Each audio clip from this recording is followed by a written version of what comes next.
Biden is screwing himself. You understand that, don't you? Biden is cutting himself off from the White House, and he's greasing the skids for the orange bastard and fascism because he is turning against his campaign two very popular constituencies in this country. The first one being young people. The second one being people from immigrant families, especially from the Middle East, or countries that we have invaded and bombed and killed and destroyed and then offered people citizenship if they moved here. But let me just focus on one way that Biden is turning away from him, the youth vote. And the youth vote in this country is extremely important. What happened on Wednesday, 2 days ago, a panel of 3 Trump-appointed judges granted the Biden Justice Department's request to have that landmark youth climate case thrown out.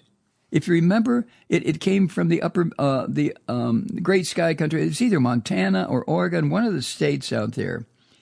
And the Biden administration asked these 3 Trump judges to throw out the case, and they did, which resulted in another setback for this long-running effort to hold the U.S. government accountable for damaging the planet and violating the rights of younger generations, some of which haven't even been born, but we won't even talk about them. We'll just talk about the young people, the young people who brought this lawsuit. The the order dismissing this case, throwing it out, was handed down by a Ninth Circuit Court of Appeals panel. And that Court of Appeals instructs an Oregon District Court to toss the case. It was called Juliana versus United States. Toss the case for lack of standing. In other words, the 3 Trump-appointed judges ordered the district court to throw the case out because young people didn't have standing. There was no harm being done to them or potential of future harm. That's what the court ruled. So the court sided with the Biden Justice Department's emergency petition for what's called a writ of mandamus, which the Department of Justice itself describes as, quote, an extraordinary remedy that should be used only in exceptional circumstances of peculiar emergency or public importance, end quote. This climate case was not a peculiar emergency of public importance? Well, according to the 2 courts, no. The Court of Appeals, 3 Trump-appointed bums who sit on that court, and then the district court in Oregon. The co-executive director of Our Children's Trust, that's a public interest law firm that had been backing these youthful, literally, plaintiffs. Her name is Julia Olson. She said in a statement Wednesday that, quote, the Biden administration was wrong to use an emergency measure to stop youth plaintiffs from having their day in court, end quote. Her name, by the way, is Julia Olson. Oh, I just said that. Now, this article I found at Common Dreams. You can find it there yourself if you like. But Olson went on to say, quote, the real emergency is the climate emergency. This emergency was not created by these young people who have been stripped of their fundamental constitutional rights by one of the highest courts in the country. Children deserve access to justice. Well, yeah, how about the children in Gaza? How about the children in Iraq in 2003? I mean, I can go on and on, but to keep it contemporaneous, yeah, how about the children in Gaza? 18,000 have been obliterated. And the children in Oregon, Montana, wherever this suit began, what about them?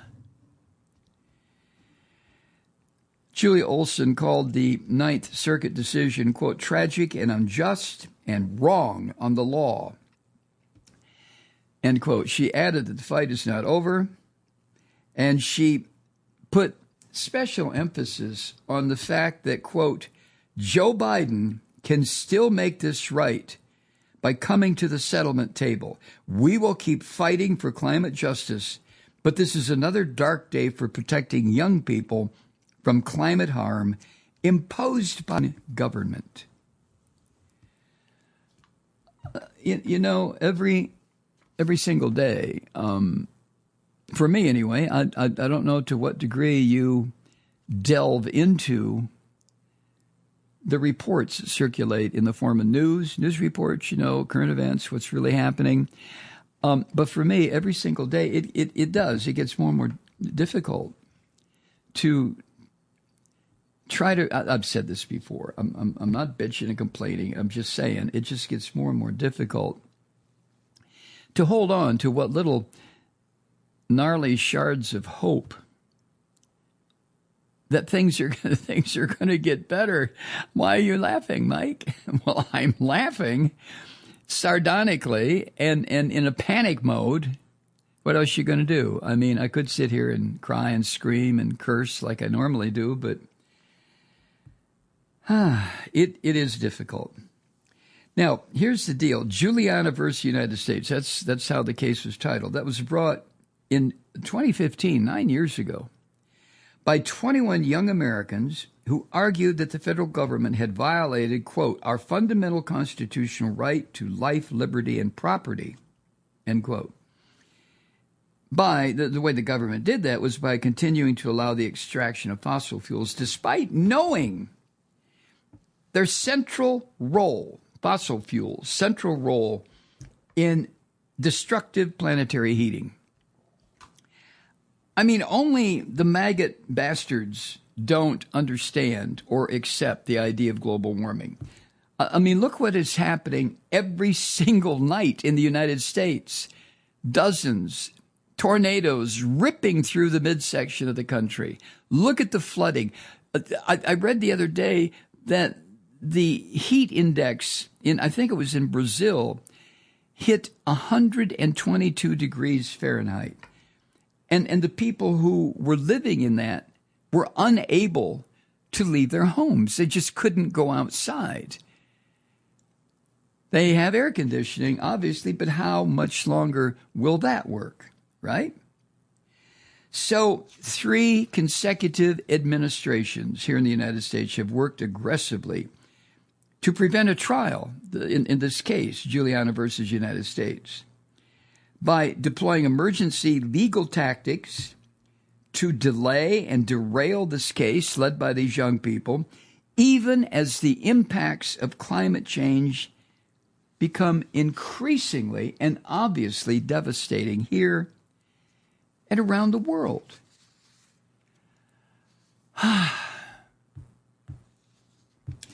And this guy, Matt Dos Santos, who's general counsel of the organization, Our Children's Trust, he warned last month that, quote, it's a mistake for the Biden administration to take this position in an election year, especially when young voters continue to be more and more disenchanted with the current administration and the permitting of big fossil fuel projects. This, he added, is an opportunity for the administration to do right by young people, end quote. Well, you think that's going to happen, truth seekers? Huh? Earlier this year, just before the parties in this case were set to receive trial dates from a federal judge in Oregon, the Biden Justice Department filed a motion to stay the case and then another to have it tossed, which made the young people who brought this case furious. I wonder why. And dozens of members of Congress have weighed in on the side of the kids, arguing they should be allowed to present at trial their arguments and evidence. And one of the plaintiffs, Avery McRae, said in response to that order from the Ninth Circuit on Wednesday that, quote, every time we get a decision as devastating as this one, I lose more and more hope that my country is as democratic as it says it is. Now, the climate issue is one of those two issues that I mentioned at the beginning of tonight's podcast. Here's the other one. Biden got an immediate backlash yesterday when he characterized the pro-Palestinian demonstrations that are right now on so many campuses, university campuses across the country, when Biden said they were lawless and violent. And in putting it that way, he's likely to further alienate the thousands of students who've joined peaceful protests against Israel's U.S.-backed war on Gaza, the slaughter, the destruction that's going on. Yes, there has been violence, but I still maintain that the violence is not being caused by the anti-war demonstrators. I participated in a lot of anti-war demonstrations over the years, and the violence was usually perpetrated against the students. What happened was yesterday, Biden attempted to make some brief remarks from the White House.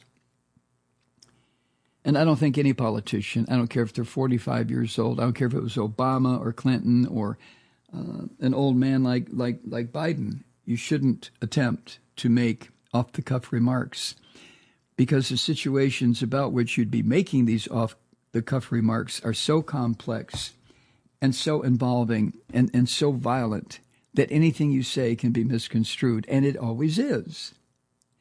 But what he said yesterday, Biden, he acknowledged that, quote, peaceful protest is in the best tradition of how Americans respond to consequential issues, end quote. But then he kept going. And he attempted to put the recent campus demonstrations in a really ugly, nasty light, using instances of property damage to paint student protesters as out of control. This was the same thing that happened with the Black Lives Movement, to keep it more or less contemporary, because it's always happened this way. But the Black Lives Matter protests, and I've told you several times that my daughter and I marched in two demonstrations, two huge marches here in Atlanta. And were there a couple of windows broken? Yeah. Were those broken by the peaceful demonstrators? Hell no. I mean, we were right in the middle of all this, once again, surrounded by U.S. military. I don't know, paratroopers, National Guard. They scared the shit. They were very scary looking to me. And yeah, we heard windows break. And yeah, they were out. These were not peaceful demonstrators. These are the scum, the filth, the anarchists in this country, most of whom now are Trump MAGA bastards who never see a moment of dissension or conflict as something less than an opportunity to make it even worse in the wrong direction. But Biden, when he issued this blanket definition of these student protesters as out of control, at the same time, he wasn't saying anything about the police forces or the pro-Israel mobs that have brutally attacked these peaceful encampments. I've been talking about this all week. You know what I'm talking about. Now, in a counter suggestion, because the criticism's out there that Biden could harm his reelection chances against Trump. But Mr. Duss, the guy I'm quoting here, Matt Duss, former associate of Bernie Sanders, Duss pointed to an old social media post in which he explained, quote, one of my concerns here is that Biden is undermining his reelection. In addition to being morally and strategically awful, I think his Gaza policy, is alienating and demobilizing constituencies he will need, end quote. Oh, absolutely. This is something I started talking about a couple of weeks ago. Absolutely. Biden doesn't understand, I guess. I don't know. I'm not going to fall into that right-wing bullshit snark about Biden doesn't have a clear brain or he's suffering from a dementia approaching or whatever. No, I'm not going for that. I think it's political. I think Biden has too much of a center-right political opinion of things in this country and just doesn't quite get it. Hi, Truth Seekers. Mike Malloy here. The Progressive Voices Network brings you commercial-free commentary from today's leading progressive radio hosts and pundits, like me, Mike Malloy, 24 hours a day. I'm not your typical old guy from the 80s or the 90s talk radio host, and Progressive Voices is not your typical talk radio network. It's a listener-supported nonprofit with no corporate control whatsoever over our broadcast. So hosts like me, Mike Malloy, are free to rant and scream and carry on about whatever we like. We're often controversial, but we're never boring. Weeknights, 9 p.m. in the East, 6 p.m. in the West on the Progressive Voices Network. Always progressive, always on. I'm Mike Malloy. Keep it lit.